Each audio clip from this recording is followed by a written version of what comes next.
We interrupt this program to bring you a special news. We interrupt this program to bring you a Interrupt this special broadcast to bring you this important bulletin from the United Press. Bring you this important bulletin from the United Press. This is not a test. Every Tuesday, the Journey into Comics Network will bring you the Puhr Report, your one-stop podcast shop for everything news and topics of personal interest. I am your host, Andrew Puhr, and you can hear me every Tuesday. The following is a Journey into Comics Network production.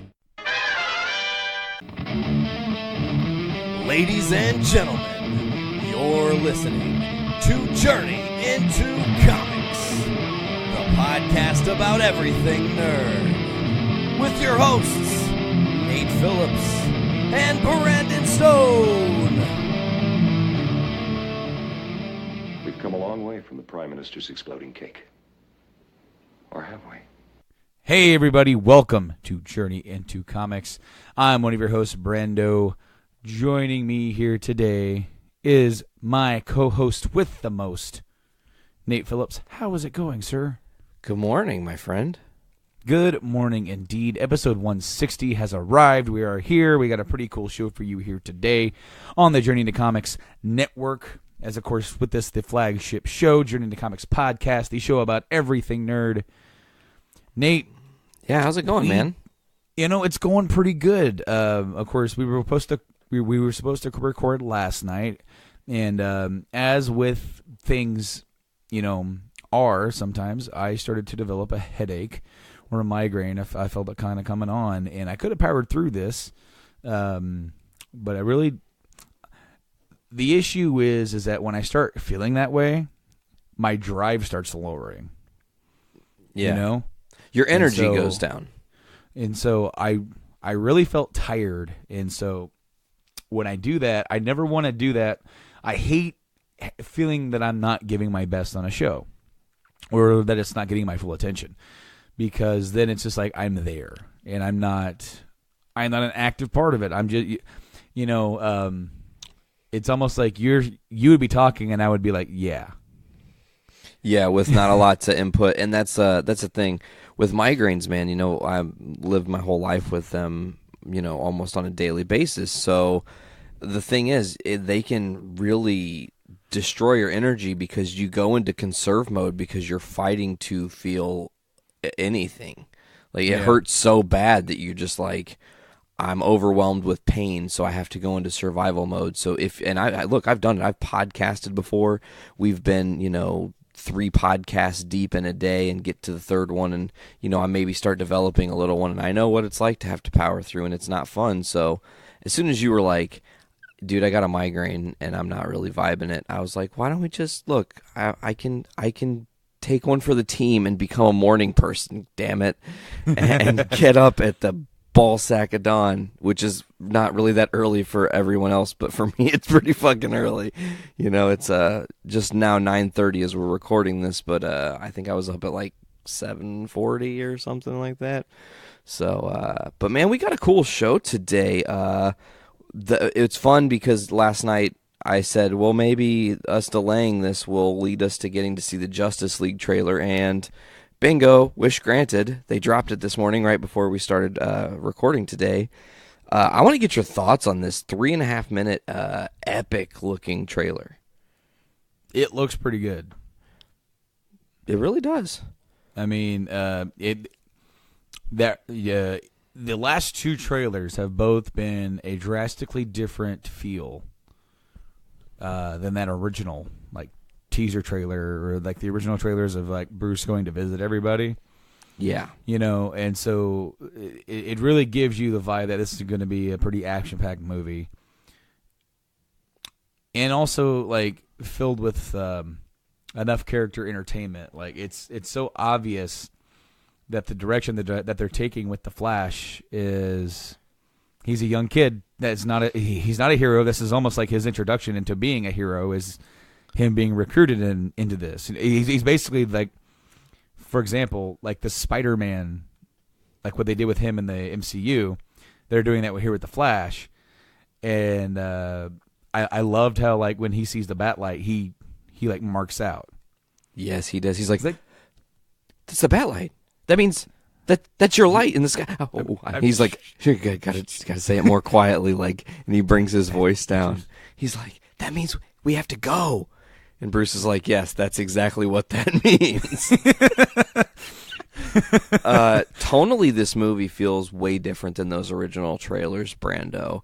Again, the thing is, it's color palette. Go back and watch trailer 1. It's a darker, grittier looking cut. These are brighter and more vibrant, and they've done a lot to make the effects really pop. And of course, with any trailer or any series of trailers, there's always the, I don't know, how do you say it? Like, the trailers are going to kind of get better because they're still editing and building their effects, and maybe stuff isn't 100% polished when they first drop teaser trailer 1 as opposed to how it's going to look in the finalized product. But there were some really interesting scenes in this. Amy Adams back in the first part of the trailer to reprise her role as Lois. And she's like, it seems to be she's having like a dream sequence flashback forward type thing where she's thinking about the proposal between her, from Clark to her. And then at the same time, he's far away from her and she can't get to him is kind of the metaphor of the field. I felt was like, they're so close but so far away. And then, they start to kind of churn the first part of this trailer up with hope is gone because Superman is dead. And that's the world we live in right now, is a Supermanless world, which means regardless of any other heroes, that there's no hope. And they had some really beautiful imagery in this trailer. I loved the scene with Aquaman and Cyborg. I liked seeing that interaction, which was surprising to me. I wasn't sure how I would kind of get down on Ray Fisher's take of Cyborg, but so far he seems like not bad. I'm pretty stoked for this movie. I am too. And as I was after the Comic-Con trailer this year, that trailer officially got me excited for the movie. And this one, I don't know if I really needed it, but because as I said before, I'm not really a big proponent of having multiple trailers. I feel like at times you can just give away too much. But with everything that's kind of happened with this movie, with everything that's happened within their problematic issues with their universe, with the BVS, with Suicide Squad, then coming in through Wonder Woman, I feel like this is a film that really does kind of need the more trailers, because it needs to get the excitement building. It needs to get people wanting to go see this movie, especially for people who were burned by the other movies. You just say, dude, it sucked. I don't want to go see this. Maybe after seeing the Comic-Con trailer and this trailer, people might be going, maybe they actually kind of figured it out. And maybe they can get, with Wonder Woman and having that film come out, and then now with this, maybe they can kind of hit the ground running with this. And while it does it needs to feel familiar enough to know that it came from the same universe that BVS came from. And the tone of this movie could easily be very dark with the whole hope is gone thing.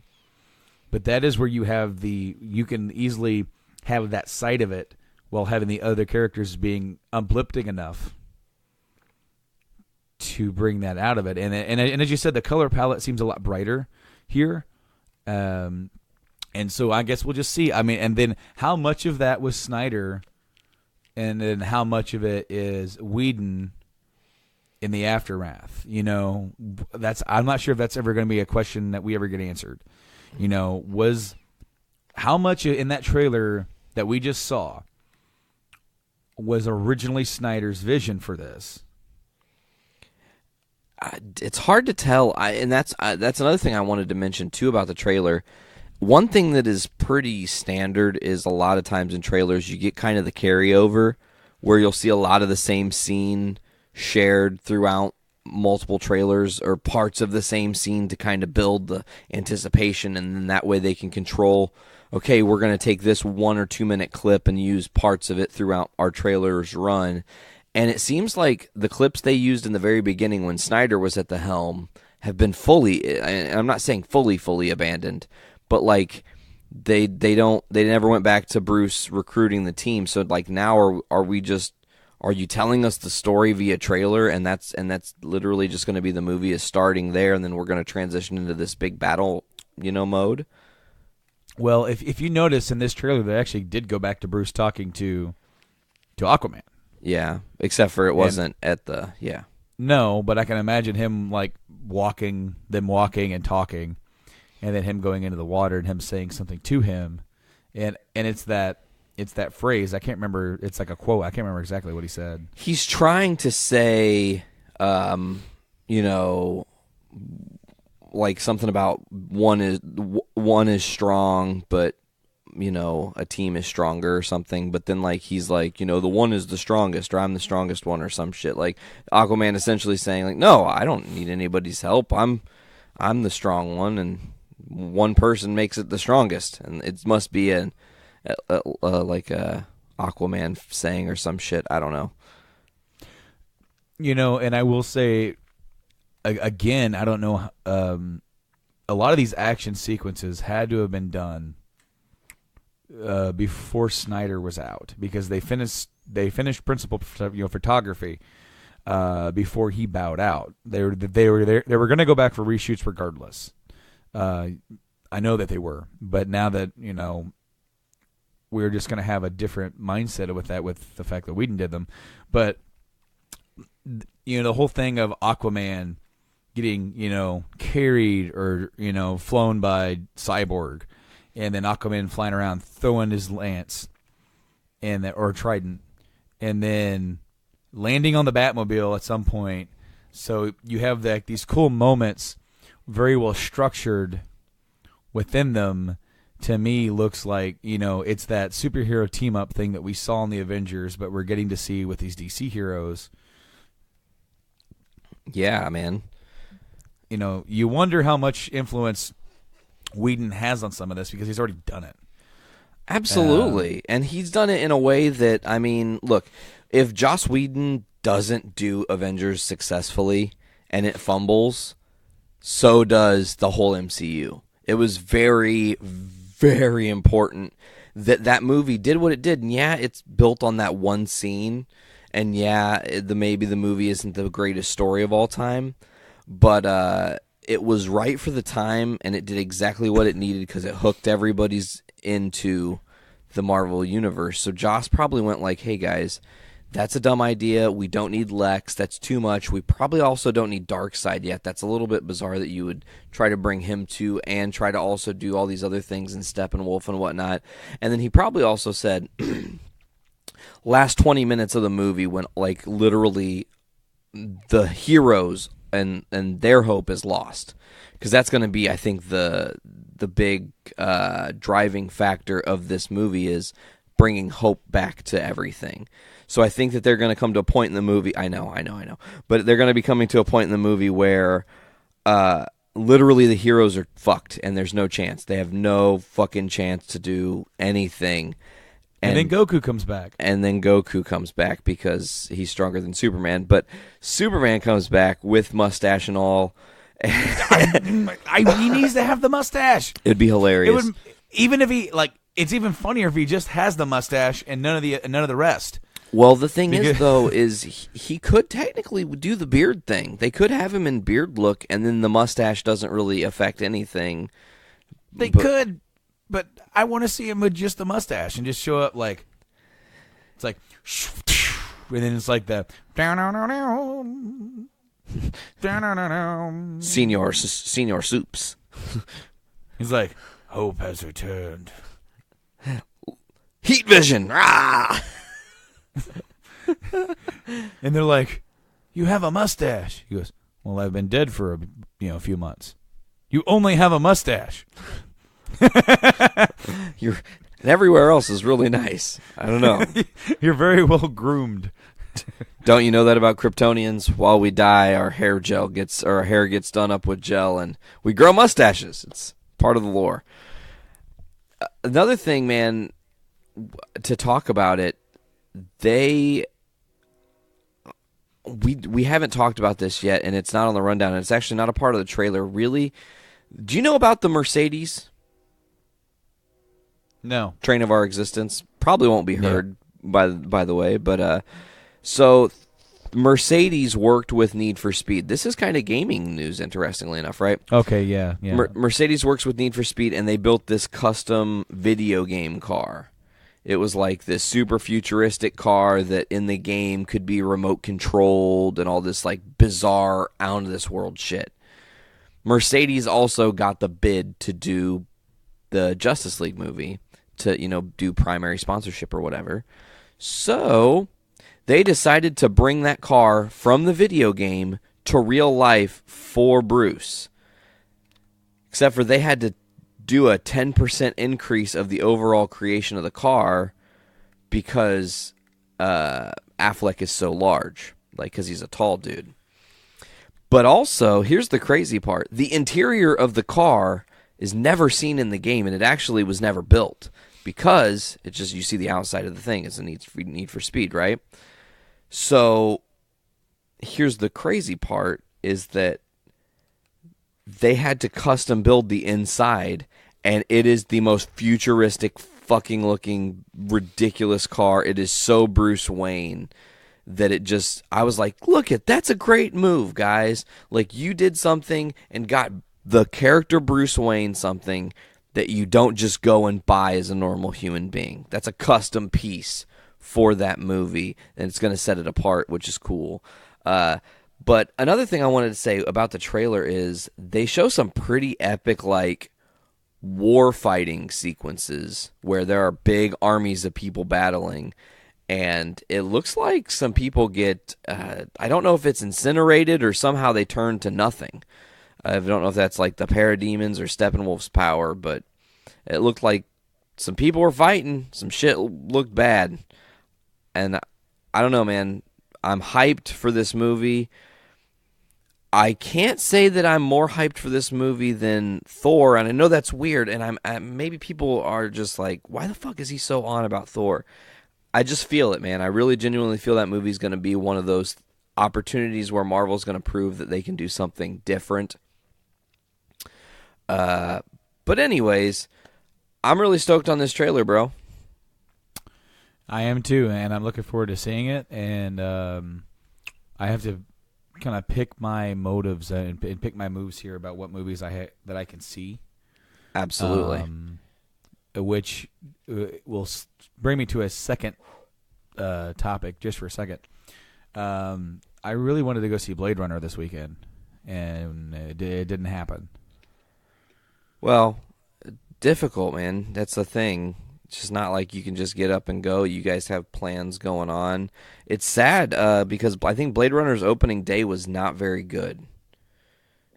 I don't know how their opening weekend was, but their previews night was only like a low 13 million. Yeah, I want to say that it was around that, and the original movie only made 32 million in theaters. Oh. So they are most likely on track to do decent, but and I don't know how much money they spent on Blade Runner 2049 budget-wise. 130 million. I'm gonna try and see if there's a preliminary box office rating. Yeah. Okay. Usually they start coming out. So this is as of deadline. 7 hours ago. All right. Blade Runner 2049 dulls negative 11% on Saturday. Weekend opening now at 31 million plus. Ouch. There were rumors on Saturday morning that rivals that Alcon Entertainment / Sony's Blade Runner via Warner Brothers was going to drop below 30 million for the weekend. Business hasn't gotten that bad yet, and Saturday's night ticket sales now point towards 31.3 opening at 4,058 theaters. Estimates the film for the film have dropped from 45 million on midday Friday to 36 million last night to where they are now. As expected, Blade Runner is front-loaded with Saturday, seeing an estimated 11.26 million a negative 11% decline from Friday's 12.6, which includes the 4 million from Thursday previews.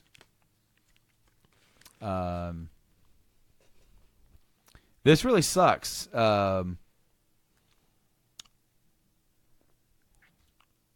Because this movie is being heralded as just great. Yeah, it's got rave reviews, man. Not just the fact that it's a great movie, but it has great effects, and it's like across the board. This movie is getting so much praise. They detailed in their previous update that went about what went wrong, and in brief, there was an oversight by the producers on the Blade Runner's brand low wattage among the masses, despite its internal legacy praised by critics. You don't build a movie that costs in excess $155 million net for just one quadrant older males, guys over 25, and mount a campaign that's shrouded in secrecy, thus sidelining a brand new potential generation of fans. Also, if you're looking to hook the Marvel or DC crowd into this Reborn franchise, a PG-13 rating could have assisted Blade Runner 2049 without selling its quality short. There's nothing really dicey in the movie, like movie violence or sex-wise. If you're going to build a movie for just one quadrant, it can't be at $100 million plus price, plain and simple. That said, Blade Runner 2049 is too slow for the under 25 guy bunch. They gave it a B on the cinema score with 2% under 18ers. That's a weird way to say that. Yeah. Who ducked the R rating restriction at their local theater, giving the sequel a B-. If you're wondering why Mad Max Fury Road, another 80s sci-fi franchise reboot, outperformed Blade Runner, it had a $45 million opening weekend. Or an opening. It just says opening. It's because that was a much faster-paced film, which stoked the attention spans of the under-25 set. In addition, there was a hero identity with Tom Hardy and Charlize Theron's characters.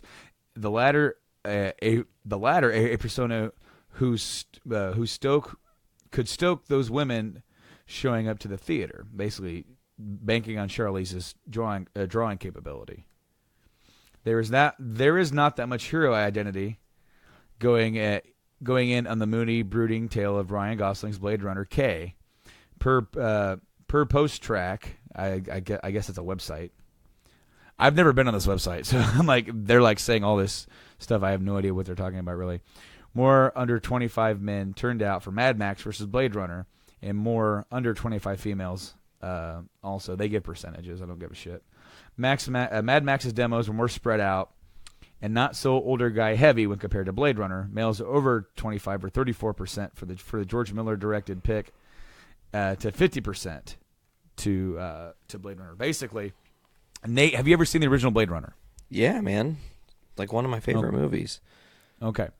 Because I watched it originally about 8 years ago or 9 years ago. I saw it in 2008.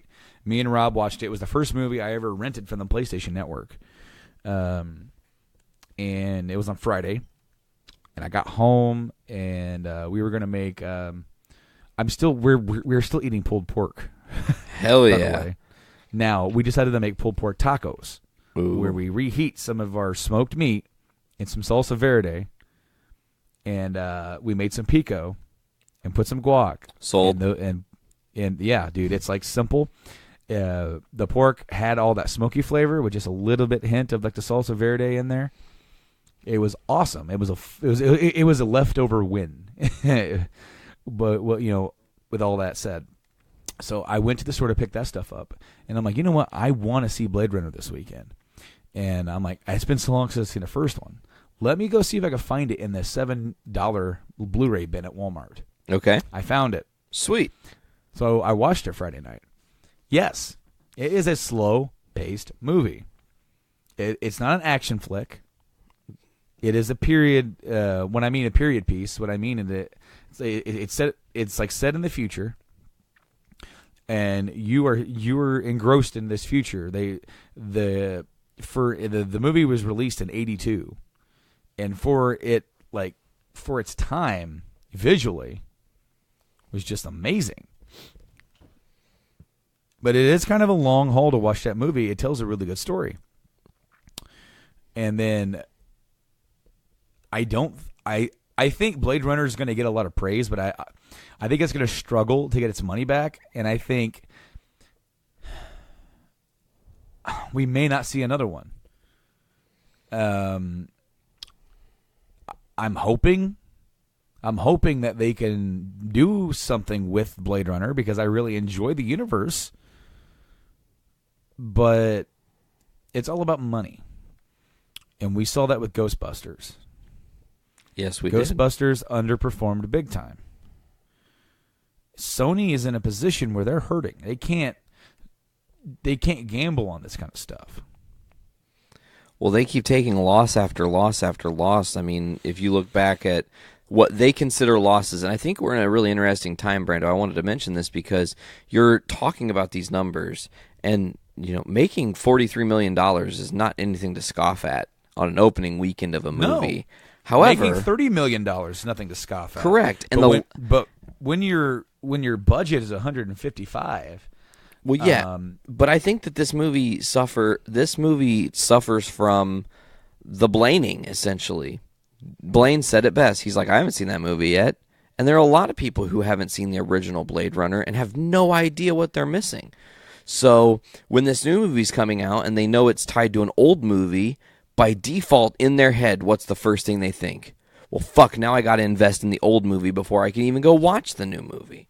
And I get it, you're trying to stir up fan interest and whatnot, but I think that maybe Sony, ever since Spider-Man 2, has been hurting, and they've been backpedaling, and it's like they keep missing their chances. And it's not that they're necessarily doing anything wrong. This is circumstantial. You can't predict that even though this movie's great and they put a lot of effort into it and it's got an amazing cast, you can't assume, all those things considered, it's going to be a guaranteed home run hit. Because now it's like, do comic book movies officially rule and reign? Is that the cause of this movie not being successful? Is it's not a comic book movie? Or is it more that, again, it's the, well, damn it, we fucking didn't think that people who hadn't seen the movie are going to have to invest in 2 movies to see our new movie? Well, and from what I understand, they really built this movie around the fact where you don't have to. You don't have to go see the original. Okay. Because from what I'm understanding, this is it is being praised as a awesome standalone movie. It does have ties to the original.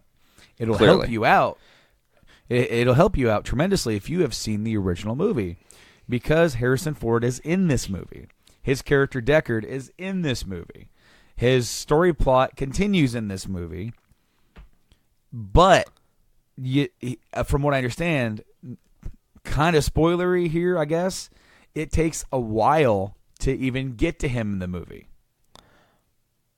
Okay, that makes sense. You got to probably build up Ryan Gosling's character as the lead.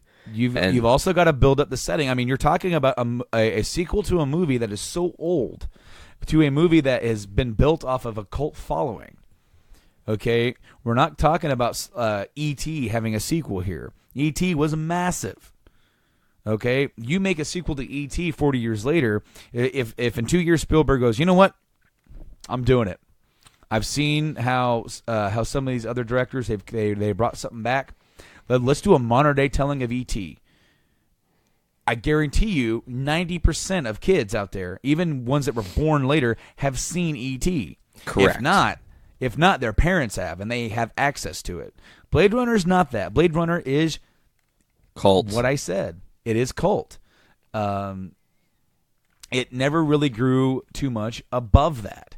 It is around. People know about it, but a large part of people going, I don't know. I've heard it's good, but I don't know. It's because when you compare like the success of Blade Runner compared to the other movies Harrison Ford has been in, it's something that like here's the bar for Harrison Ford in Star Wars, Indiana Jones. Let's go to his the movies with the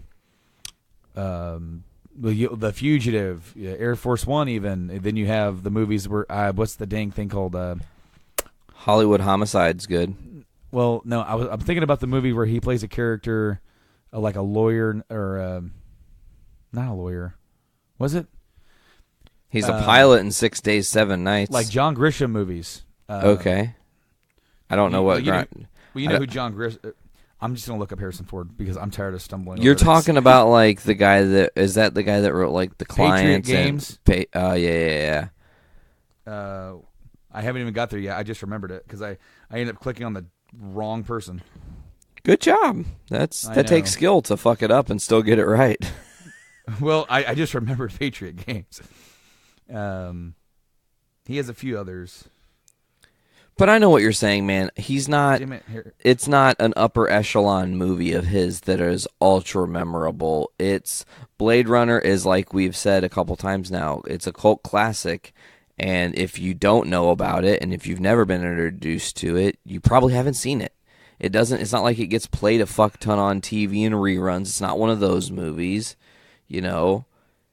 It's not fucking Weekend at Bernie's or some shit. The Patriot Games is the first movie where he played a character named Jack Ryan, and Jack Ryan was also in Clear and Present Danger.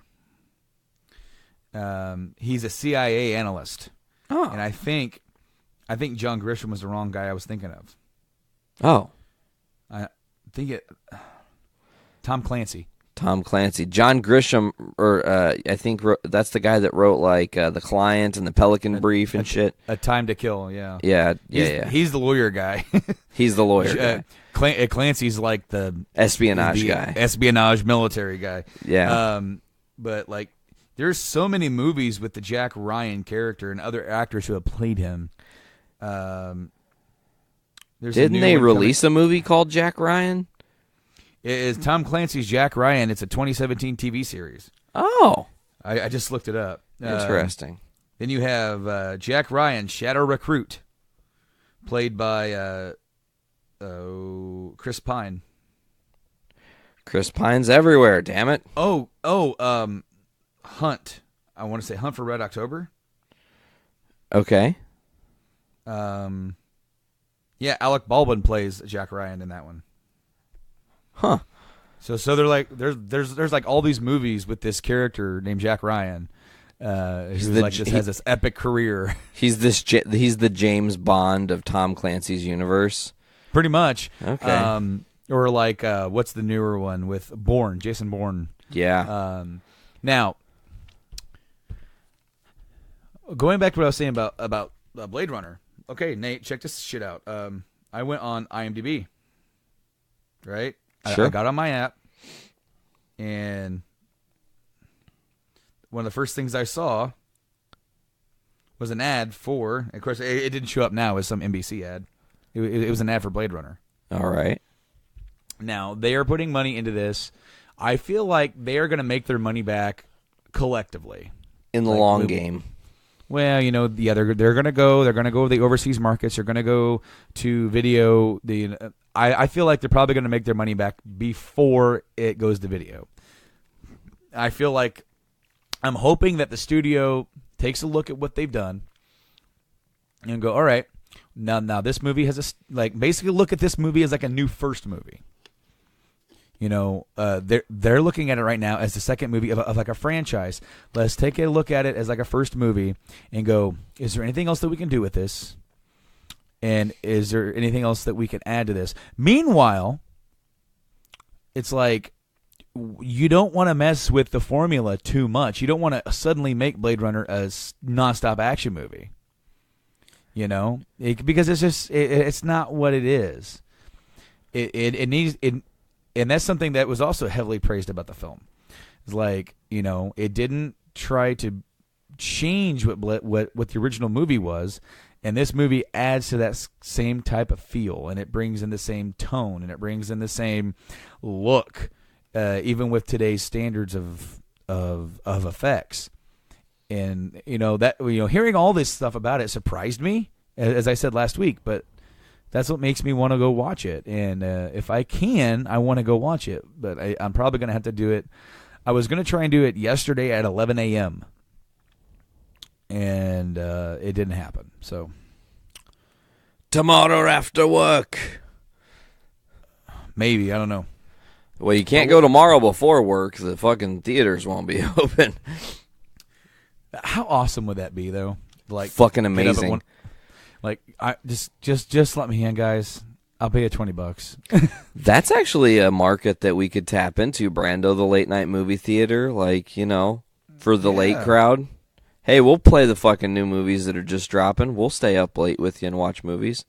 Movies are enjoyable at all hours. I love how we just talked about how Sony has such bad luck, and if you look at the top of your head right now, it says Sony because your headphones. Yeah. So, Brando, dude, we have a lot of Walking Dead to talk about today. We do. And it's weird because people are like, you have a lot of Walking Dead to talk about. What the shit? There was only one issue. Yeah, but did you watch the videos, by the way? Did you get to those? To finish Yeah. Yes, absolutely. Okay. I totally forgot to ask you that before we started. So Brando and I have finally read Here's Negan. We're going to talk about that first, probably. Yeah. And then we'll end on 172 talk here, and then we got a couple little other things for you. But this was a really interesting story because you only got it in little bursts, 5 pages at a time. And to overarch the story before we kind of dive into some of the issues and some of the things we learn about Negan that maybe people don't know, to me, the thing that was kind of bizarre is I felt like they didn't end it late enough in his story. Like, I wanted a little bit more from it. And not that they didn't do a good job, but like I felt like they could have, maybe that last panel was a little cheesy, is maybe what I'm getting at. It was, but I was very happy with it. I was worried when they said that they were going to do this because how many characters in the main story, like their background hasn't been fully fleshed out. Like, I mean, you can even look at, like, they've talked about Michonne's. But we haven't got a deep dive. Well, and I guess in the TV show, they went a little bit further. Yeah. Actually showcasing some flashbacks and stuff. And which I guess you can argue like the show going into her character arc that much, it's kind of like why her character is a little bit more open in the TV show. Okay. And hence to why maybe she's in a relationship with Rick in the show. I like that. And in comparative, like, to the comic, it's like she's very closed off to a lot. But with Negan, what we have is you have essentially who is the second big bad of the story, turned anti-hero at this point. Majorly. Very popular character. And you've got to find a way to look at who he was before and bring him around to where he is when we first meet him. Very difficult task. I don't know if I would have been able to succeed at that. But I felt like that Kirkman did. Simply by making him kind of a scumbag in real life, like before everything happened. He was kind of a piece of shit. And he was the worst gym teacher you can imagine. But I mean, but not the worst. Like, you can't just make him like the governor who was like an everyday, hey, yeah, I'm a good guy, a factory worker. And then now I've kind of lost it, right? Just in how Negan presents himself and how he's been characterized. You have to take good care with his backstory and its crafting, and to instantly make him recognizable, at least. Like, in other words, like, yes, this world has changed him, but we get to see how that world changed him, and it wasn't really the world changing him. It was the world changing and other people not being able to adapt to it like he was. Yeah, he kind of, we can, really dive into this a little bit. So to kind of go and kind of build these blocks, we find Negan is this gym teacher. He's kind of the, cusses at his students, gym teacher, makes fun of them, kind of the bully gym teacher prototype or archetype, as it were. He also has a wife who he finds out has cancer. And then he immediately goes and fucks his mistress and tells her that his wife has cancer, which makes things even more complicated. She tells him, "Get the hell out of here. Oh, it's over." Yep.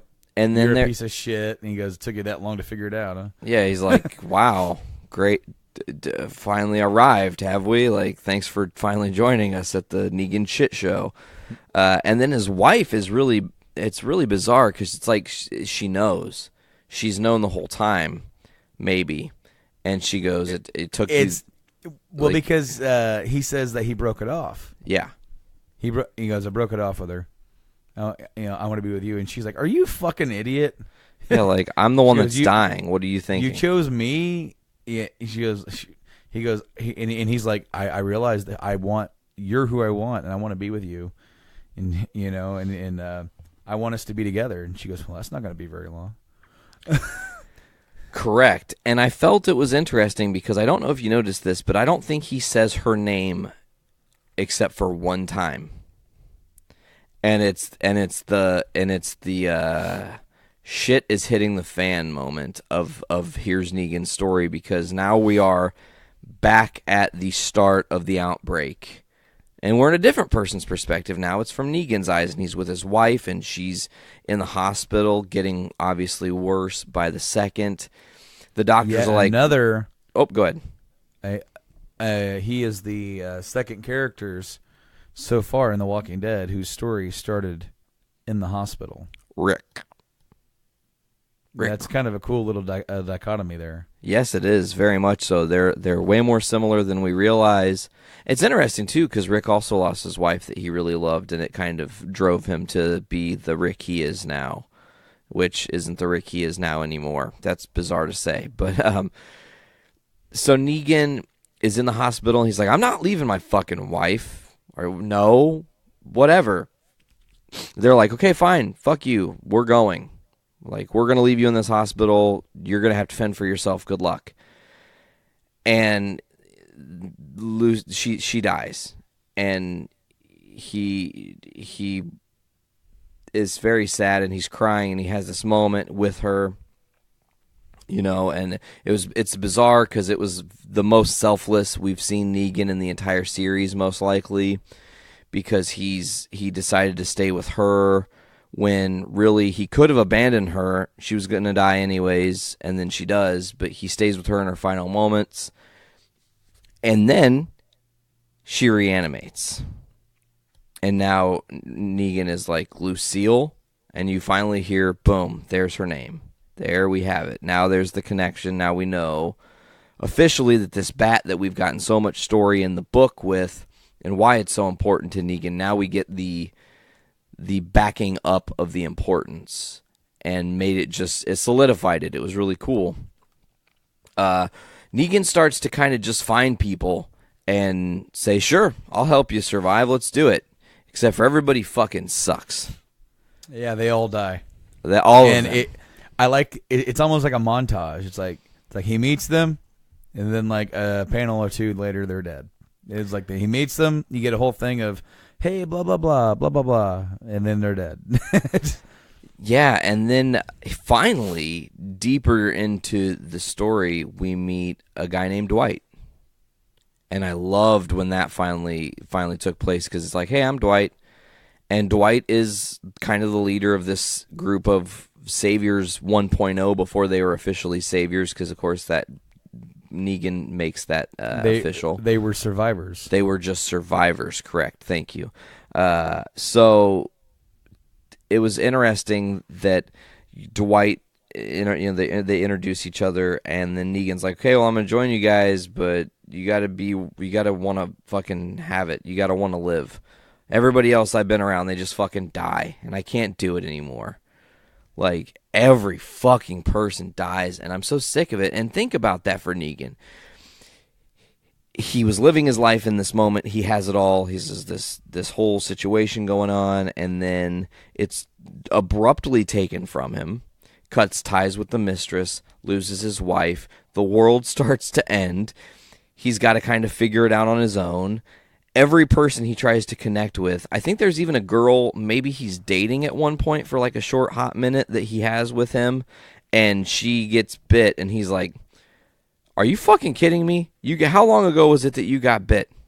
Die. Just fuck off. Like, I'm gone. I'm so over this. And I loved that scene from Negan because it was just him throwing his hands in the air and going, this is unfucking believable. Like, why doesn't anybody want to live as much as I do in this fucked up world now? I think that's really what drives him to be who he becomes. When Dwight brings him in, they start introducing themselves. He goes, yeah, I'll learn your names if you guys live a few weeks, and then I'll remember them. For now, though, just keep doing what you're doing. Don't let me be a bother. And it shows you how much each time he brings somebody in, they all tell them who they are and they share their story, and Negan gets emotionally invested into these people. Yeah, it's like he's a hard ass. He's a badass guy, but then once he starts getting to know people, then he tries to help them, and then one by one they all die. And then that just, like, he gets to a point where he's had enough. He can't do it anymore. He can't lose anybody else. Yeah. And then, he gets we actually missed the entire rundown with the group where he's trying to get gas for his car. I love that scene. He's trying to get gas, and they're all like, "Hey, we think you got our gas there." And he's like he says something like, "Because I think I'm about ready to open up some vengeance on you, or whatever." He tries to be cool about it, and he realizes that he said it wrong and it wasn't cool. He goes, "Let's start again." Yeah, and it's funny because he makes the hilarious putting of things together. He's like, This is your gas? Where's your car? You guys even know how to hotwire a car? Do you know how to do anything? Like, I don't think so. Like, he laughs them off. It's great. And then they all die because they're sitting at camp, and that's when Negan first had to shoot a gun is with these people, and shoots like a rabbit or something, and he's just blabbering on, like having a good time. And then they get surrounded, and then he's like kind of yelling at them as they're all dying. He's like, "You couldn't tell me we were surrounded? Why am I just finding this out right now? What the fuck?" Everybody sucks in a crisis, I guess. So we'll move a little bit forward. We're with the Saviors here, and not Saviors, Survivors 1.0. I got to remember that. That's very important. It just happened. It's so ingrained in there that they're the Saviors because that's the group they are. We see a lot of the different members. There's I can't think of his name, but he's with Sherry's group, the black guy with the fucked up eye. He's in the early goings of that. Sherry's obviously there. Dwight's there. And I can't remember exactly what is said or what the lead up is, but one of the dudes in the group essentially just says, like, even if the woman says no, you can still take it because that's the world we live in now. The dude tries to like Negan. We get the story of Negan getting his leather coat for the first time, with him just picking it up, and he's offering it to this girl, saying, "Hey, you look cold. It's all right. I'll grab a blanket or something."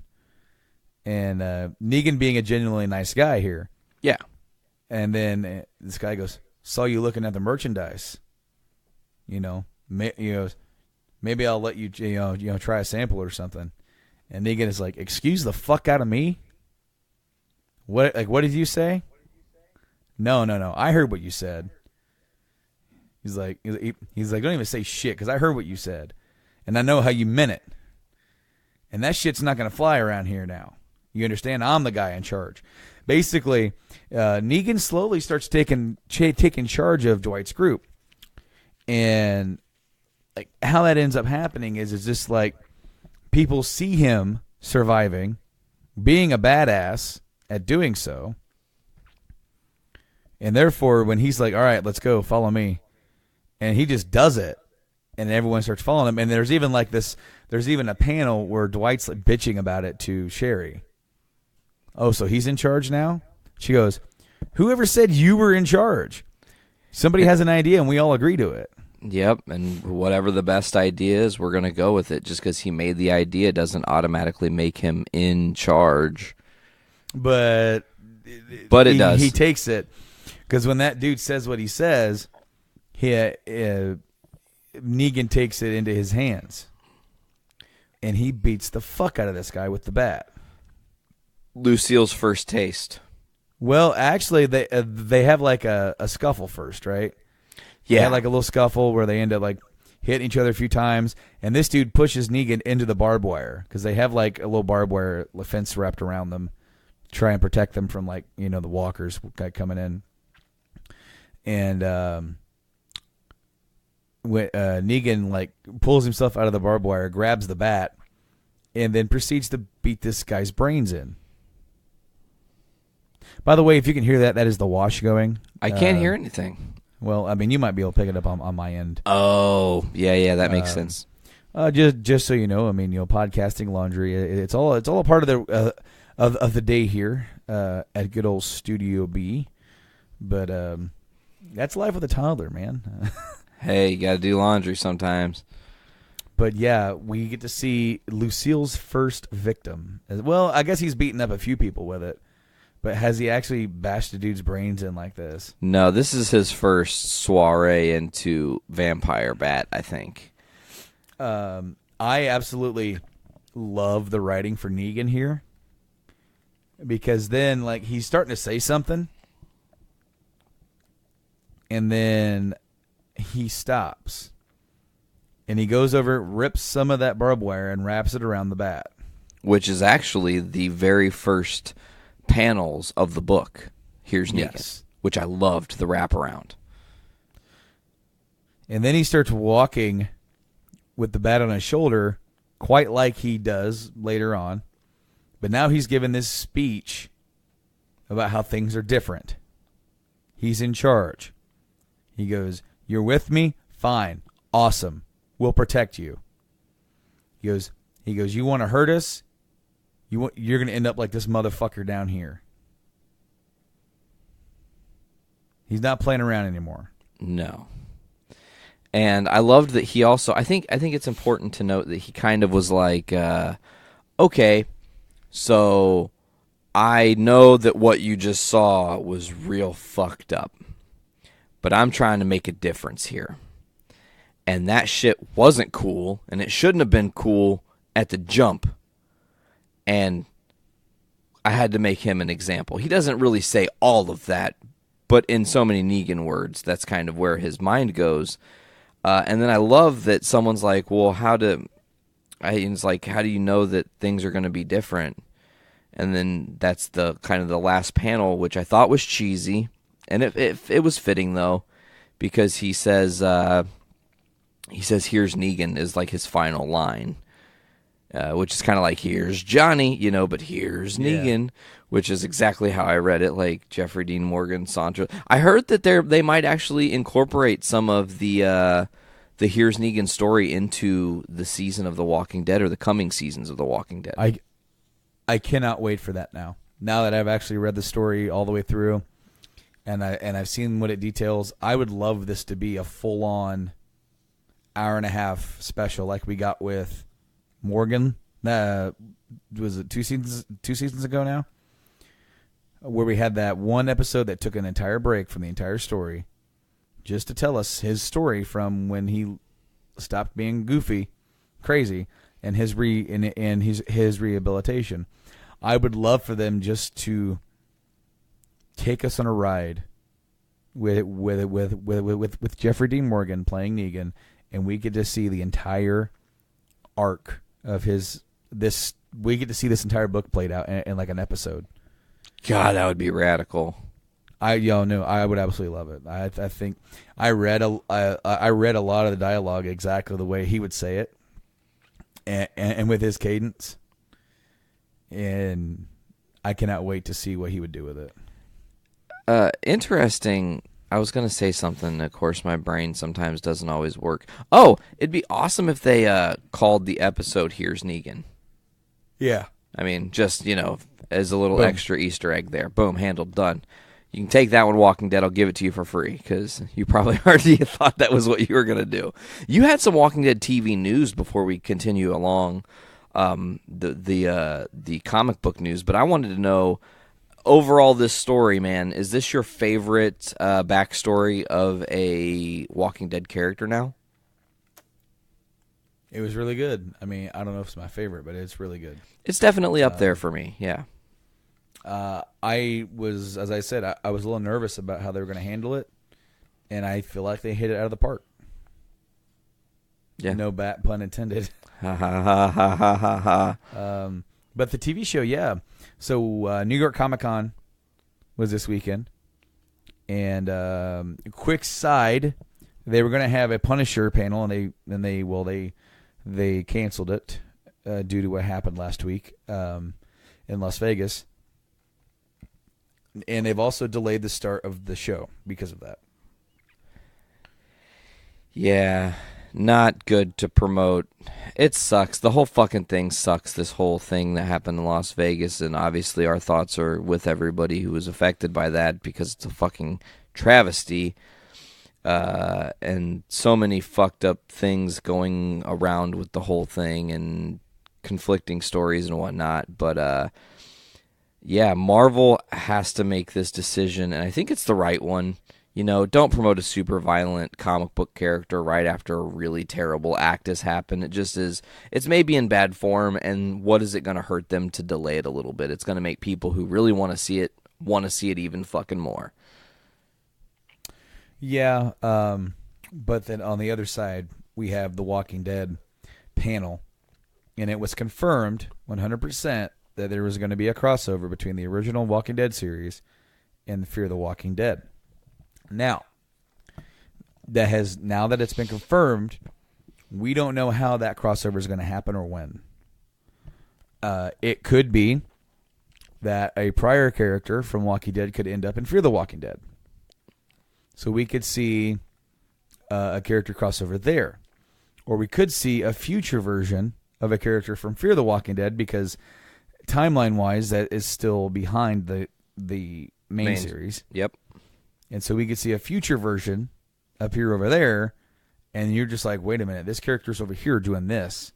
So, like, we don't know exactly how this crossover is going to take place, or when. But I do imagine that they are going to make it a big deal when it happens.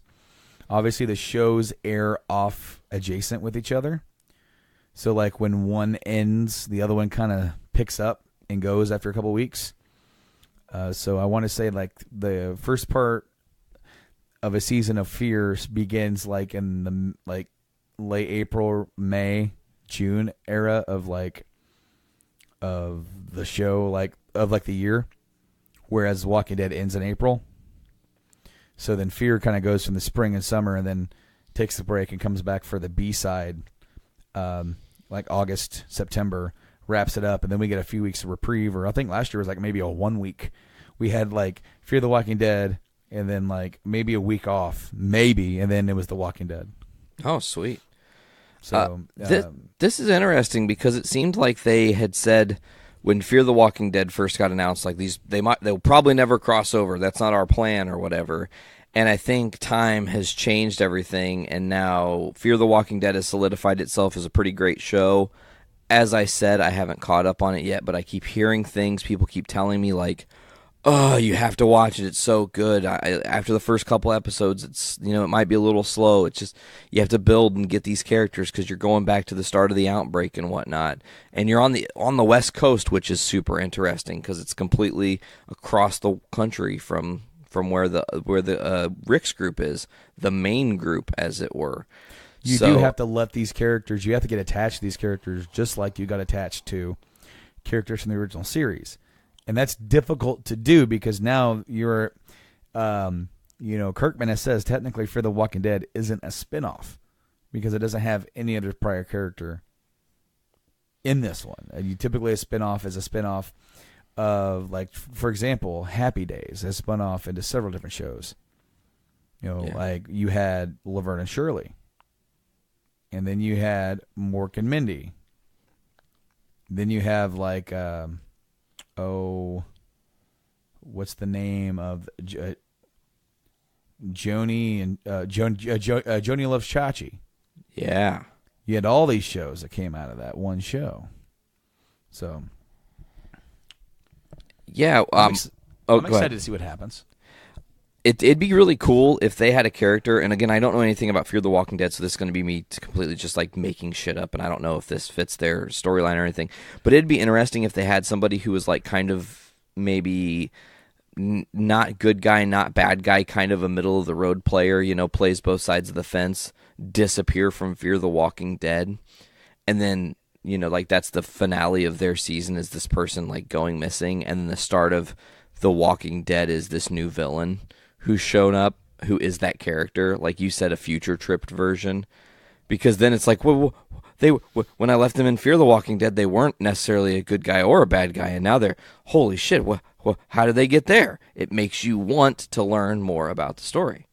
Well, see, I always felt like that was the character in season 1 that took off with his family. Okay. The Hispanic family. All right. I can't remember their names, but they took off saying they were going towards Alabama. Well, if you followed his trajectory, if he kept going south, he could eventually end up in Texas, Mexico area. So that would be a really cool character to revisit down the line.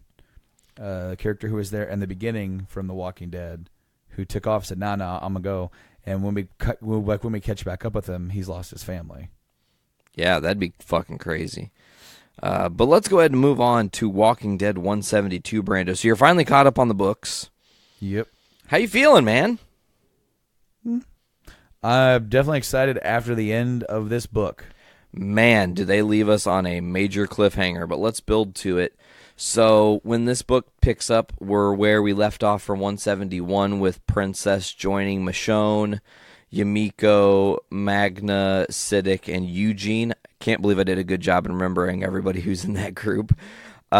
This book is this particular issue is interesting because the Yumiko Magna love storyline, and they're two female characters, and they're in a relationship together. Not a lot of people, if anyone, know that that's what's really going on, and they just want. Well, Yumiko wants Magna to just be open about it. It doesn't fucking matter. The world has ended. Why do they have to hide? And Magna is letting on in this story that there's something deeper than just her maybe ultra-religious parents who are now dead that is making her hold on to the fear of not telling people. Of course, Yumiko just goes, "Hey, guys, we're gay. It's cool. We've been together, whatever." And everybody's like, "Oh, cool." And then like some people are like, "Yep, already knew. Yep, well aware. We knew. We knew. Figures. Like, no surprise." Well, Eugene knew. He was watching him. Yeah, well, that was, a little creepy. But then Princess's reaction is like, "Oh, some of my best friends were lesbians." Yeah, and they throw the best parties, like... First time I ever had fondue. Yeah, see, and I don't know how you read Princess, but I read her almost like she just did a line of coke and she's talking a little too fast. Like, and almost when I'm reading her, I almost try to go over my own words reading her character. Like, she fumbles over herself a little bit because she just is a constant stream of thought when she opens her mouth. Yeah. It's just like, so I went to the park today, and the next thing I know, I was going to the zoo, and then I went here, and then I was up, and then I went to, and I did this, and I did this, and the next thing I know, I was there. But I like this character. As we're seeing this character, we're getting flashes of the hilltop being rebuilt, Carl kind of becoming a man. I think there's some really awesome backstory building there with a longtime character of The Walking Dead that you almost forget about because she's so infrequently used, or at least infrequently brought to the fold in Sophia. Or Sophie? It's Sophia, right? It's definitely Sophia. I always fuck that up. So that storyline's cool because she's like, Carl, I just want you to be my friend, man. We used to be best friends. We went through all this shit together. Like, I lost my mom when I was around you. You lost your mom when you were around. You know, like, we've been through this fucking trauma together, and we used to be able to talk to each other as friends and confidants. It's like, I barely know you. And he's like, well, I have Lydia, and she's my girlfriend, and I don't want to upset her. You know, like, why am I going to upset her at all? Yeah, because they're in the bone zone. Exactly. He doesn't want to. You know, he's been given his taste of manly freedoms. So he's like, you know, he's like, I don't want to give that up. But I just think it's interesting because it's like they definitely addressed the fraction or the fracturing of that friendship, which didn't really happen because any event happened. It's just life and things happen, and then they brought it up like, hey, I want to still be your friend. What the fuck, man? And I really loved that. Of course, in Alexandria, Rick is trying to, I can't remember the kid's name. It's Michael, maybe? I think it's Michael that Rick is helping, who just lost his mom, and they're planting together. Yeah. And, you know, he's like, you can't dig too deep because the plant, the seed has to get to the sun. So it's got to be these nice little things.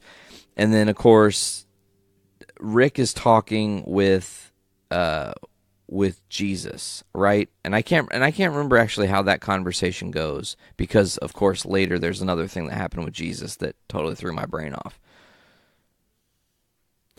Well, Jesus has been wanting to leave for a little while. Him and Aaron are now, I guess, officially a couple. And they've been kind of wanting to go back to the hilltop. Well, Rick kind of asked them to stay because there's been some friction there at Alexandria with Dwight and all this kind of stuff. And now Jesus kind of feels like things have calmed down enough where now he can kind of leave. And so Rick has been spending his nights at Andrea's grave.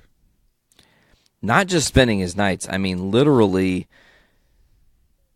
like, unintentionally falling asleep next to her. It looks like on someone else's grave, or is it on top of hers? I don't know. But it's like you can't really he's tell. snuggling next up to her grave. And then, you know, they like, yeah, I think now's the time we're going to head out. And Rick's like, oh, okay, well, thank you for staying longer than what you even wanted to. I really appreciate it. You know, and then, he asks, hey, tell Maggie anything she needs. We'll try and scavenge for it. If you can, try and get Carl to come back, check in for a little bit. Be safe out there. And they take off. And there's something that we didn't mention before we go to this last part here. Sure, yeah. Carl and Sophia were talking, and Carl's like, "Yeah, I'm gonna go ahead and head back. Don't want to wake up Maggie." And so Sophia's like, "Oh, she's working so hard, she's probably sound asleep." And Maggie's wide awake. Her brain is turning. Early on in the issue, Dante wrote down on a map with a letter N where Negan is staying. Yeah, I feel like we have big trouble brewing for our homeboy Negan. Maggie has not listen, 72 issues of The Walking Dead has not been enough time, damn it. Maggie has not let go what happened to Glenn. And by all rights, like that's a fucking traumatic thing. And some people have vengeance on their mind. And she feels that it is a slight against her, and it's a slight against Glenn's memory, and it's a slight against everyone that Negan and the Saviors killed in All Out War and the lead up to the time jump. And she wants to solve this problem, so she is ticking away and just thinking, what's my move? What's my play? Do I send anybody? Do I do this myself? I don't know. And I loved that because she didn't talk. I don't think she really had any lines. I don't think Maggie said a single word this issue, or if she did, it was maybe like a one-line thing. But that scene is so important. It's so important because it's, well, I was wondering, like, what are we going to get with Negan? This issue of The Walking Dead actually was Neganless. I think we've been, 2 issues without any Negan. Yeah, was the last scene that we saw was him, like, is when he buried Lucille? Like the bat. Yeah, like officially. And he was, like, saying his goodbyes to her. No, because I think he went back to that, right? Well, no, like, that's what I'm saying is that, like, the last time we saw them was, like, Dante looking over at him. That's right. And he was kneeling with tears in his eyes. And it's really cool because with us just reading, here's Negan, and there's the formation of the representation of Lucille to him. Him losing the bat like that, it was almost like him losing that part of his prior life. You know? Yeah, absolutely. So it'd be interesting to see how it grows. Now, so Jesus and Aaron are on the road. Of course, the land in between these communities relatively walker free at this point. They have lookouts, they have patrols. They've done a really good job at, like, keeping this area clean. So there's no real big worry about you stopping to camp out. So Aaron's asleep, and Jesus is sitting there, like, kind of watching him, and he's like, I think this is gonna last. You know, he thinks that he's finally found some sort of relationship that is like, man, this is gonna mean something. This is, you know, he's the one. He's found happiness. Yeah. And then the next panel we see is Jesus sitting there, and behind him is Beta. With two badass-looking blades. Yes. And it's the first time that we've seen Beta in issues. It's been so many issues. I feel like it's been almost a year, no Beta, because it was the end of All Out War at 162, which was the last time... Or not All Out War, the Whisperer War. It was the end of the Whisperer War at 162, which was the last time we saw Beta in retreat. Which is interesting because it's like now, look, okay, we're so far removed. Listen, that's funny too because the Whisperer War isn't that, like, it's days. We are still days after the Whisperer War has happened in the story, and maybe weeks because, like, the hilltop is starting to rebuild. Hilltop, yeah. I would say weeks, maybe even a month at this point. But it's not a long stretch of time. It's been a long stretch of time to the reader waiting for Beta's return. And I think I had even said, like, I think 173, there's a figure on the cover that looks like it might be Beta because I think it was a shadowy figure. Well, guess what? It's fucking Beta. And well, guess what? It doesn't look good for Jesus. It looks really not good for him, man. Well, you know, like here it is with this story once again paralleling something that they've done many times before. As soon as the character is at their happiest is when they get struck down. And the last time we saw 2 characters, like, all right, we're gonna go live at the hilltop.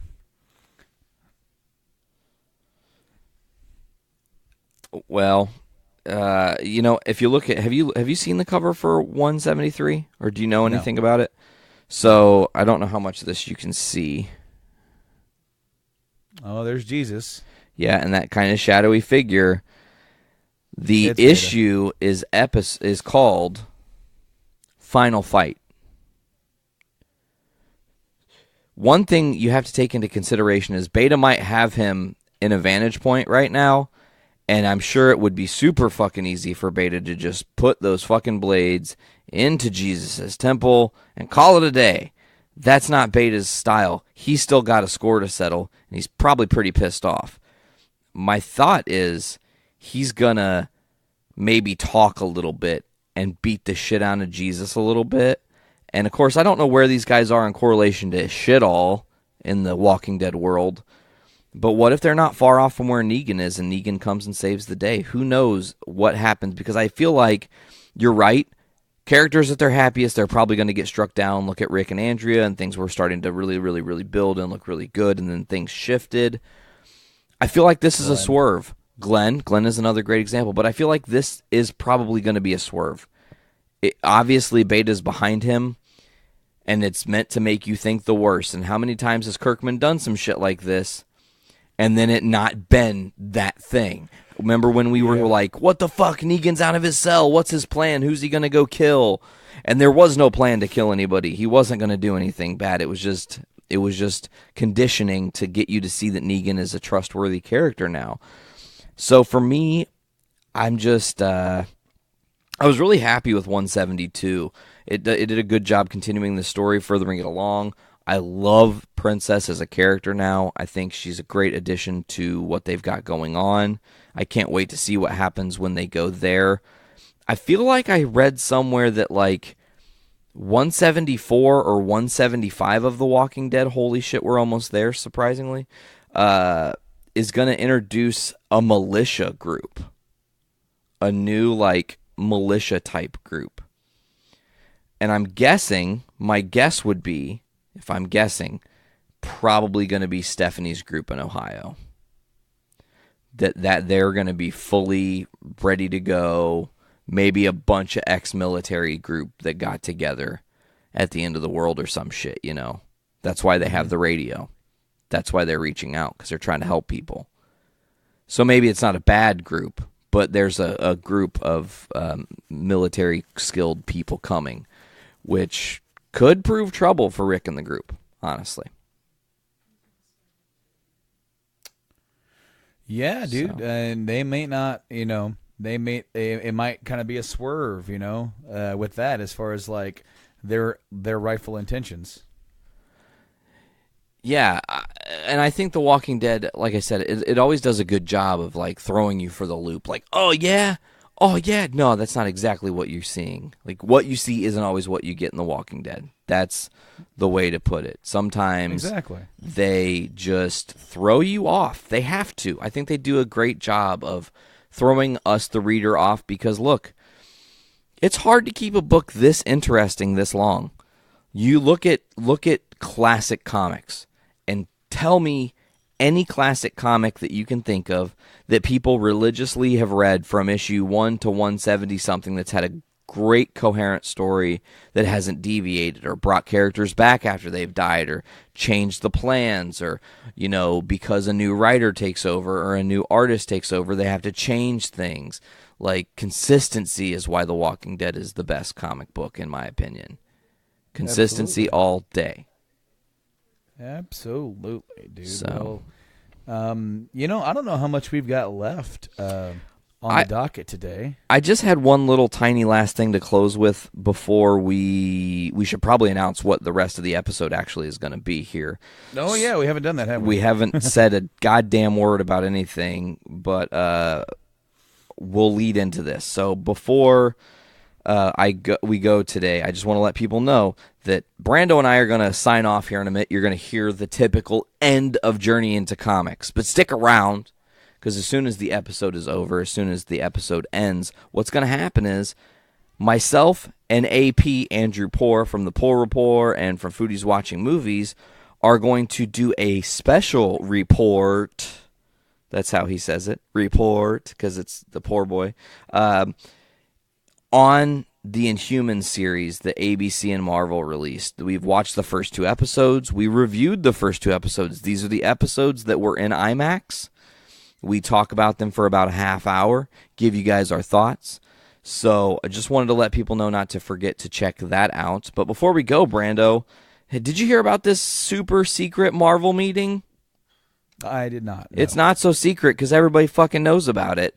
What happened was the New York Comic Con is going on, and next year, 2018, is the 10-year anniversary of the MCU. Really, right about now is probably the real true birth of it when everything started filming for Iron Man 1, I would say. Or, probably earlier in this year would have been January times probably when they filmed, and then by the time it came out in May of the next year, that just makes sense to me. So New York Comic Con's happening. You got a lot of the people that are already going to be there anyways for Marvel. Why not just get them all together? So I don't know if we were supposed to find out about it or what. but there was supposed to be a secret meeting. It was called the secret meeting. Mark Ruffalo started live videoing from the quote-unquote secret meeting that's not so secret now because it's all over the internet.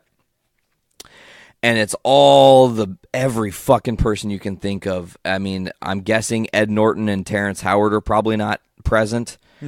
Also guessing that Hugo Weaving is not present.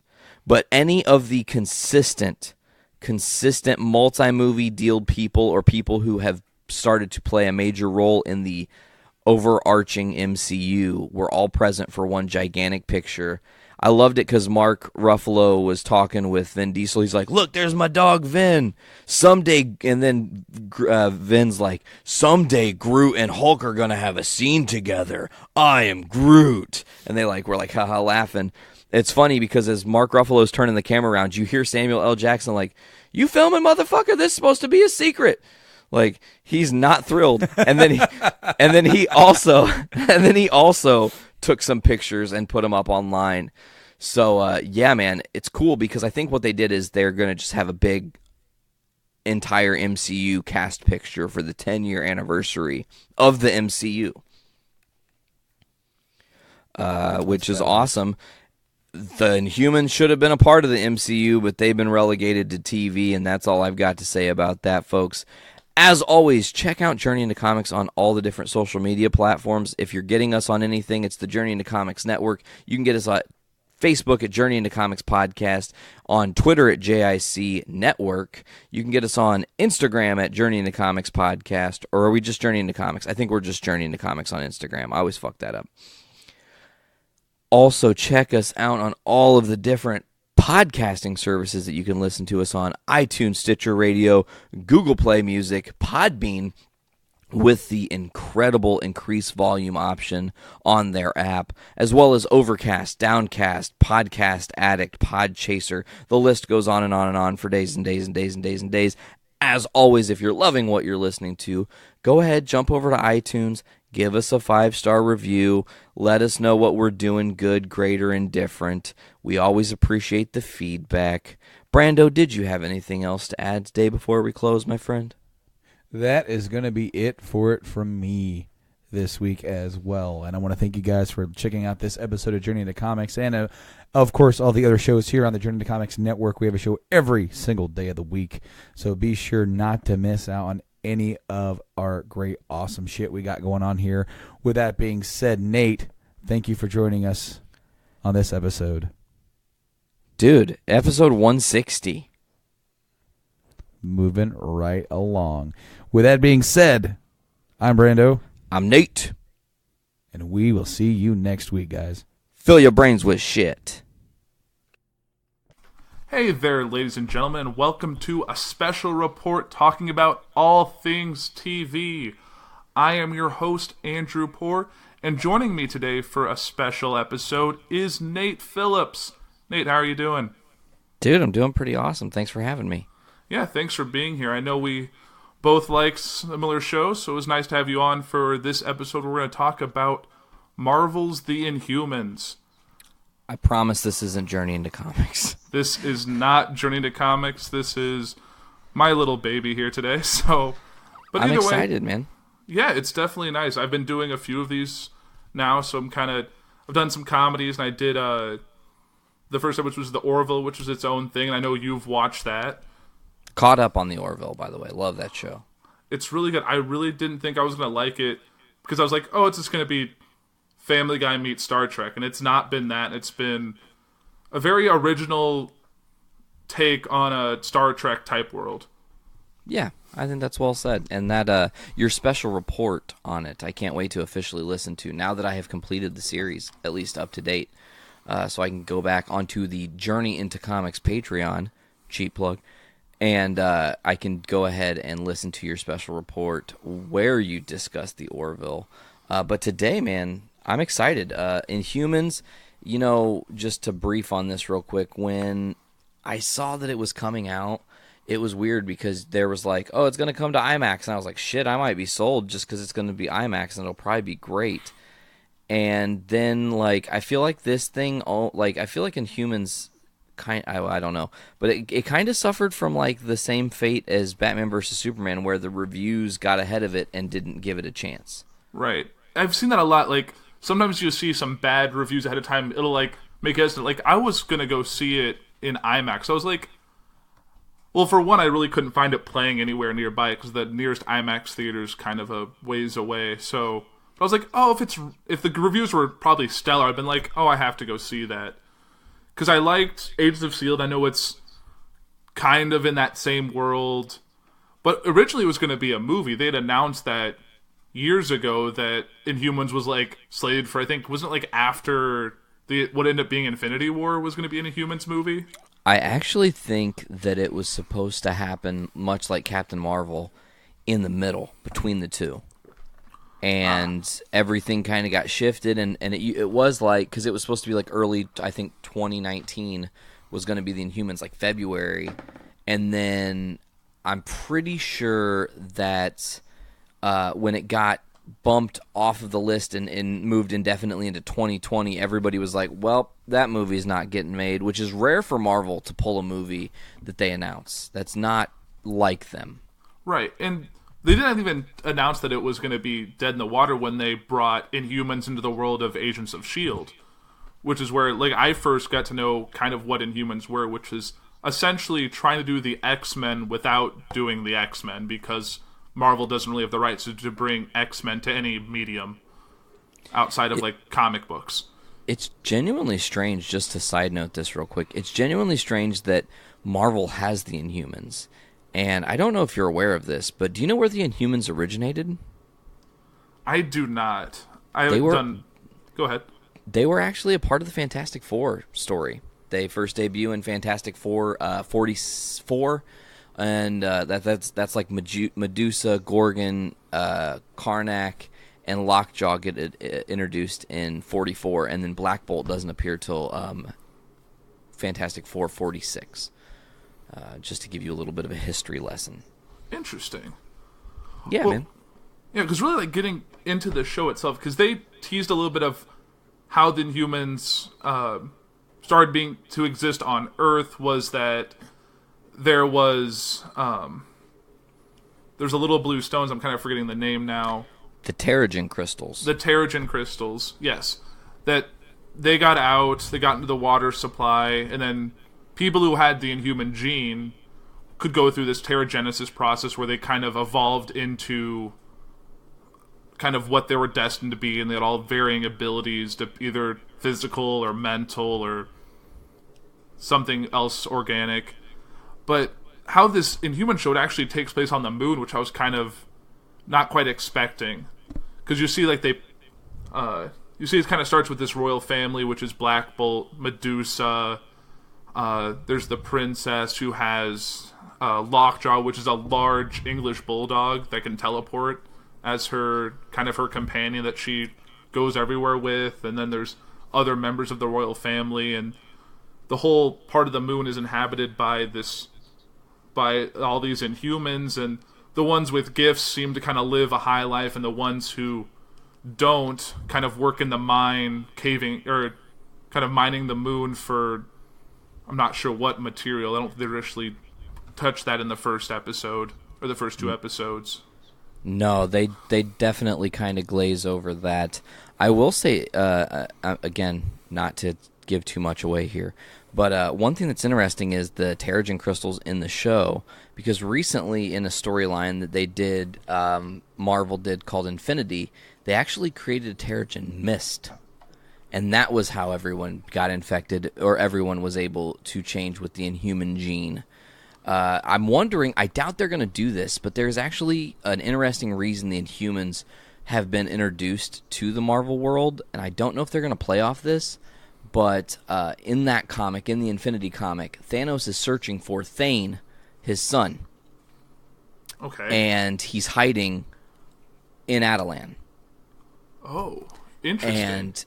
And oh, dude, it's a really great story. Like, honestly, again, not trying to make this journey into comics, this is definitely a Puhr Report, Special RePuhrt, but, like, that book is something that if you're at all interested in more news on any reason why the Inhumans even are being talked about right now, because it's a very odd team to bring up when you think about their powers. They're kind of I've always said that the Guardians of the Galaxy were like the D-list team, and the Inhumans are like the I-list team.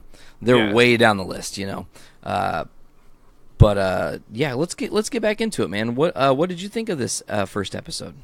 I kind of enjoyed it. I think the funniest part for me was when they had the human on Earth navigating a rover on the moon, and then just driving along, and it just seems like it hit a brick wall, and it's like, see things in front of me, you back up, hit it again, back up, hit it again, and then you just see a giant hoof just slam into it and cut feed. You're like, what? And then you cut to it, a guy just walking into the temple and just throwing... Got another one and just threw the drone on a table. Like, they're like, man, you can't keep doing this. You're going to get us caught. And it's funny because this is like kind of everything set in motion. However, you know, episode 1 starts with the chase scene with Triton. Yes, exactly. You see, because he's, wasn't he helping someone else escape another Earth-created Inhuman? Correct. He's essentially bringing Earth and he's smuggling Earth and humans back to Atalan to give them a chance to have a quote-unquote proper Inhuman life. Right, because I think before the Inhuman outbreak on Earth, I think Atalan and all of its inhabitants kind of lived more of a carefree, out of the public eye lifestyle. And then when this happened, they all felt the need to get involved and try and rescue who they could. And one thing I kind of found interesting was that, aside from mentioning the Terrigen crystals in the water, they don't make any reference to Agents of S.H.I.E.L.D. Like, they're not S.H.I.E.L.D. members hunting down the Inhumans or part of that Inhuman task force. Like, they kind of gloss over, even though they're like all the other Marvel shows that exist either on Netflix or on ABC. They have a weird, loose connection to the continuity of all this Marvel universe. Yeah, it is very bizarre that there was no real crossover with S.H.I.E.L.D., especially since they were... I mean, the idea of Inhumans was debuted on S.H.I.E.L.D. in, like, Season 2, going into Season 3. And, once you... go ahead, sorry. Yeah, like, once you find out that Skye is actually an Inhuman, and her mother is Inhuman, her father was a Kree, and there's this whole thing with them, so... Yeah, they've really been building through this for a long time, and then to have it spill off into another show and have it not really have any connection. Like, you could easily had Clark Gregg have, like, a minute cameo just to... Like, there's a... Like, more... Or they could easily add a tie-in story to lead in. I'm wondering if they're going to do that on the tail end, because... Inhumans is going to wrap up before the new seasons of S.H.I.E.L.D. starts. And you're not current on S.H.I.E.L.D., are you? No, but, like, seriously, fire away on spoilers. I don't... If there's something that's pressing and important to the Inhumans story, by all means, please, let's cover it. Well, one thing that's interesting is the way the last season of Agents of S.H.I.E.L.D. ended is Clark Gregg is in space. Like... He looks out a window because he gets... I can't remember how the last time, but he ends up kind of in prison for things he did at the end of the episode, and he shows up on, like, this ship out in space. So in theory, he could be relatively near the moon, or at least orbiting Earth. So it's kind of interesting that the new seasons of Inhumans takes place partially on the moon, at least parts of the story are, and then to have Agents of S.H.I.E.L.D. also involved between the Earth and space. So... They could easily connect the two. Maybe if they can't, since they didn't do it at the beginning, maybe they can do it at the end or somewhere in between. I mean, it's weird too, because I feel like Inhumans is kind of doomed, because you can easily tie everything to itself. How interesting would it be to see some of their viewpoints of the things that have been happening on Earth since this new Earth has happened? We'll say that the Inhumans just lived peacefully for years and years and years on the moon, and in 2008, on Earth, all of a sudden there's an Iron Man, and now all hell is breaking loose, and now everybody's coming for Earth for whatever reason. It'd be super cool to see, like, maybe Ultron's in space, maybe look at the Chitauri flying to Earth or ending up by Earth. Like, that viewpoint from Attilan would be really clever, and I feel like they could do that, but with how it seems like they've put a bow on this series already, I feel like any crossovers are just going to be completely nixed. Right, because they haven't officially canceled the show, but they haven't renewed it either, and it didn't have a good success on the IMAX, as far as I'm aware. I don't think even a lot of the IMAX theaters kept it more than a weekend. I think they couldn't keep... I think it was a special event. Like, whatever the day or days was that they aired it was the only time you could see it. The other thing, too, was... that was like some weird palate cleanser they put in theaters right before it came out. Yeah. Because I think it dropped, like a week before it was set to premiere, if I'm not mistaken. Something like that, yeah. And I think just enough people... I don't know, it might just be me, but nothing has sounded appealing to, like, go see an episode of a TV show or 2 episodes for essentially the same price you're going to pay to see an actual movie. I think it depends. Like, Doctor Who, Day of the Doctor, totally amazing experience to see that in IMAX 3D because they filmed it with the intent for people to see it in IMAX 3D as a movie. This show, Humans, I think that the IMAX would almost guaranteed show all of its flaws. I mean, you can see a lot of the flaws now in filming and the different cinematography, in all of the effects and how things are shot and edited together. If it's easy to see imperfections on a regular TV screen, imagine what Ultra HD IMAX quality is going to do to that. Right. It probably did sour it for a lot of people. And now that we've seen the first 2 episodes, it's like there's no reason you should have spent. I'm sorry, I'm not trying to be a pessimist here. That's not typically my MO. There's no reason that anyone should have gone and seen the Inhumans in theaters because it wasn't worth it. Those 2 episodes, like, honestly, dude, if I'm watching those 2 episodes in theaters and the end of episode 2 is the climax of the quote-unquote movie experience, I'm let down a lot. Yeah, it didn't set you up. It didn't even really tease going further with this. Like, it didn't even be like, oh, I really need to see episode 3 now. It doesn't really leave you wanting more. I mean, I could pretty much be satisfied only seeing the first 2 episodes, and I would not be, like, overwhelmed or like, oh, God, I gotta watch any more of this. I get the story. I get the idea what they're trying to do. Black Bolt, everybody's been kind of like exiled from the kingdom. Maximus kind of takes this power role and just says, fuck it, I'm going to do things my way, and no one can stop me. Here's how it's going to be. And he plays everyone really cleverly. In the rundown notes, I just wanted to mention, you talked about Maximus being kind of the Ramsay Bolton of this. And I have a couple things to say about that, because while I do really agree that Iwan Rheon is definitely playing a channeled, kind of toned-down Ramsay Bolton, you know, create chaos, throw people off their game, I can actually tell you that while that is like, oh my gosh, he's been typecast, he played Ramsay Bolton, and it's the same damn role as this. If you want to see Iwan Rheon at his absolute best, if you have Hulu, look up Misfits on Hulu. It's a British TV show. It has a couple different awesome characters. They're these kids who are like troublemakers, and there's a situation that happens, and they all end up with powers, but the powers they get are based on their personality, having nothing to do with like getting superhero powers. Not like the Flash, they get struck by lightning and the next thing you know, all of a sudden it's happiness and goodness or whatnot. It's quite the reverse. It's a really bizarre show, but Iwan Rheon plays this character who's like the outcast, and he has this personality where he feels like he's just invisible and no one sees him.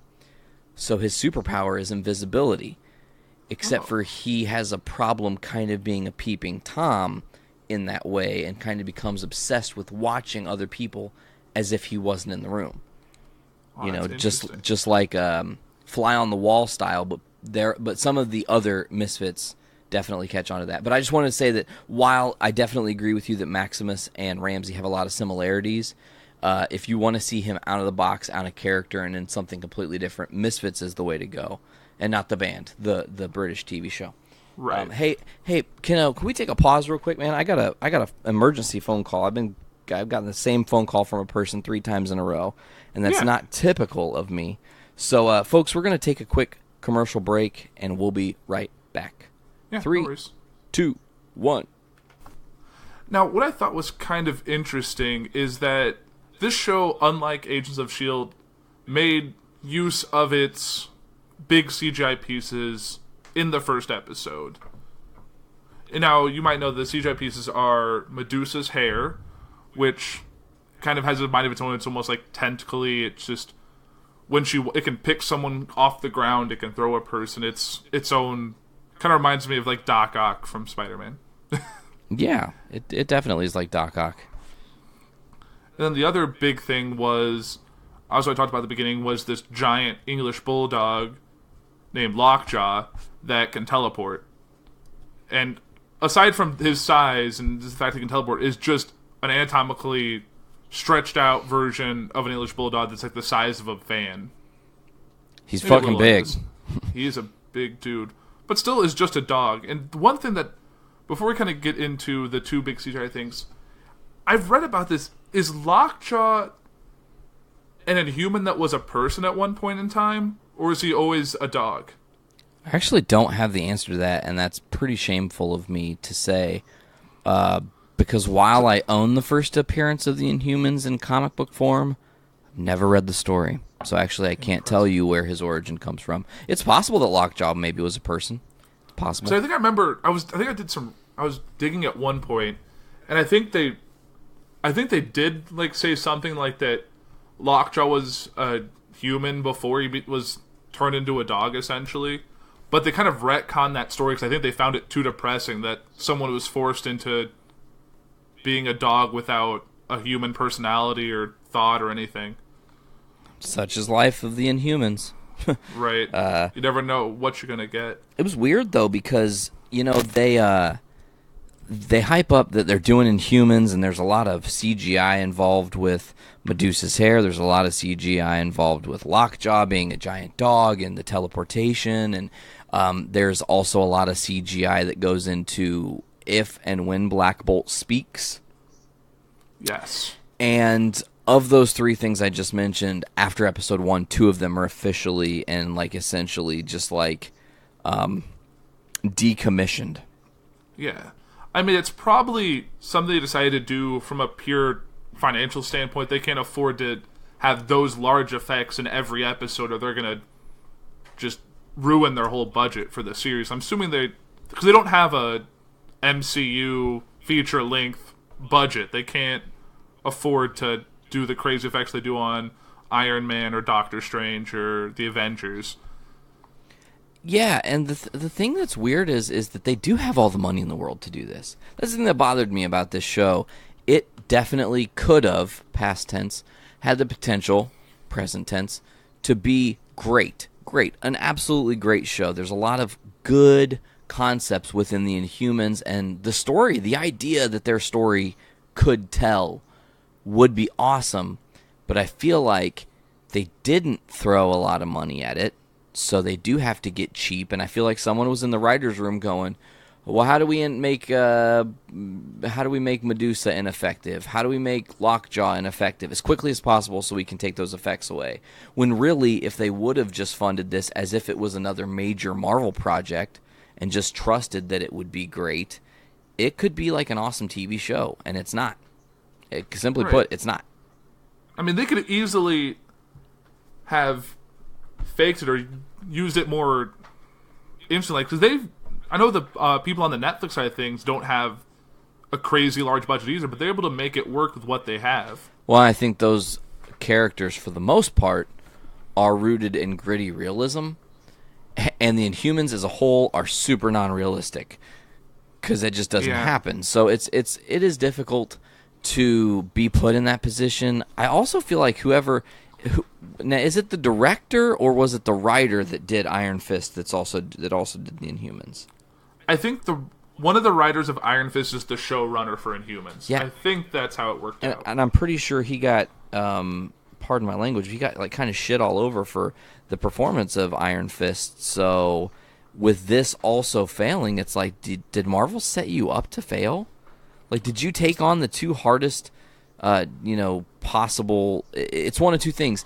Either he was like, I'm up to the task, and I'll take these two things that no one can make anything special out of, and I'll prove you guys wrong, and then he didn't. Or they were just like, hey, man, we know you want something. Do Iron Fist, and that kind of sucked. And they're like, hey, we'll give you another chance. Do Inhumans. And then they're limiting this person, though, so I can't tell if he's to blame for the shitty show or the higher-ups. It's very bizarre.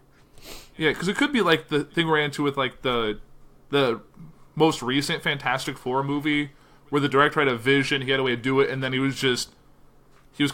they tied his hands by like the what I'm thinking about, the higher ups, the people in charge, kind of forced him into decisions he didn't want to make, and that left for a kind of a worse off product. That could have been the same thing for what we had. Maybe he saw Iron Fist as something that didn't work, but he wanted to do things differently. But as soon as he tried to do something interesting, they're like, oh, no, we can't do it this way. We have to do this, this, and this to kind of make it work. Because of reasons. Right. And I think a lot of those high-level decisions are kind of outside. The only thing that I really liked about the first episode, I believe it was the first episode, was a nice cameo by Stan Lee. I actually I missed it. Or wait, no, hold on. Is he in the streets? He walks out of the bar as I can't remember who's walking. I think it's Black Bolt's walking in. Yeah, I think I did see that. They kind of pass each other, and Stan Lee just being Stan Lee, and then just keeps walking away, and that's Stan Lee's cameo. Well, that means that it's still a part of the MCU. See, that's an interesting thing. If Stan Lee shows up, it has to be tied to the MCU as per what Guardians set up. Right. Weird. Because I don't think Stan Lee's actually ever shown, like, in person in any of the Marvel Netflix shows. I think they just have that picture of him as a cop. Yeah. But I don't think he's ever actually, like, walked around or... So that's kind of interesting, because he's definitely done a few in-person cameos on Agents of S.H.I.E.L.D. a couple times. Ooh, that's awesome. I definitely need to catch up on that show, too. Yeah, it's definitely... I think the last season definitely made up for some less than stellar earlier seasons. But what'd you think of them filming everything in Hawaii? Did it feel like Lost to you, or did you think it was... Or did you like it? You know, it's bizarre, because it was a side of Hawaii you don't really see. When you think Hawaii, you think of the resorts. You don't think of the business districts and downtowns and it being just normal city like everywhere else. You just think everything's super beautiful and luxurious. And it did not at all. Like this could have easily been Chicago or Miami or anywhere. It could have been anywhere. It does not have to be in Hawaii. And the weird thing is that while they were in Hawaii, I feel like they only used a couple set pieces in the actual city they were filming in, and then most of that is actually not even Hawaii. Like, some of the jungle scenes are a soundstage. Right. And the same thing with, like, every time they're on the moon, that's clearly a set they've put up. Well, yeah. So it's... Can't go to the moon. No. Yeah, it's still interesting. But one thing I will praise about the show is that the way the actor is doing Black Bolt, I think, is really kind of ingenious. The way he can communicate to everyone else, and how he can even communicate using their little wireless communication devices that they wear on their wrists. Well, yeah, he's got such a powerful voice. I don't think they brought that up either. Like, I think they had they did it for when Maximus was talking to him about how he killed his parents. They did that flashback. Yeah, but they don't I don't think they explained the power, being that his voice decibel is so powerful. It can, like, essentially separate molecules. Right. I mean, you saw it, like, when he got when he got hit in the back by the cop, and he kind of let out a little like it like threw and blew up a freaking cop car and like rolled it down the road. It was kind of just like that was. I just think more of that. Yeah, less of everything else. No. Yeah, I thought it was decent first 2 episodes. I'm not going to give up on the series because there's only 6 episodes left, so it's like I'm already invested at 25%. Might as well just follow through. Right. I mean, I think if you can get through Iron Fist, okay. I think this is. I don't know if I would say it's better or worse. I think it's more par for the course. Yeah, that makes sense. I'd have to really. I think I'd have to give a review at the end of the 8 episodes and kind of be like, all right, this is the show, and it could be that like the last half of the season could be stellar. They could like. That's where they saved all their time and effort for, and then just the building set pieces to get everyone where they're supposed to be. Kind of gets in there. Like, I'm trying to think of another show that did that really well. Westworld was a show that did that really well. It had a few slow episodes beginning, and then the last half of it was just off the wall and amazing. I'll catch up soon, promise. Yeah, and I tacked that onto the episode 5 of the Puhr Report. I tacked on my review of that, and I know Blaine and I are going to talk about it when we're in a room together, so it's definitely a great show. So I think, yeah, once you have the time, that's a good show to catch up on. But it kind of sucks when it comes to when you find a show you want to watch, but it's just all these other new shows are coming on that you want to keep up with. Because I don't know what I'm going to do with my life next week once all the CW shows come back. Arrow and Flash and Legends and Supergirl. Gotham's already back. We're going to talk about that soon, probably. Yes, definitely. That's had a stellar first 2 episodes as well. But I think I'm definitely looking forward to seeing how the rest of Inhumans wraps up. And, yeah. I guess, do you have any final thoughts on the show? I would say the first 2 episodes are like maybe 2-star episodes out of 5.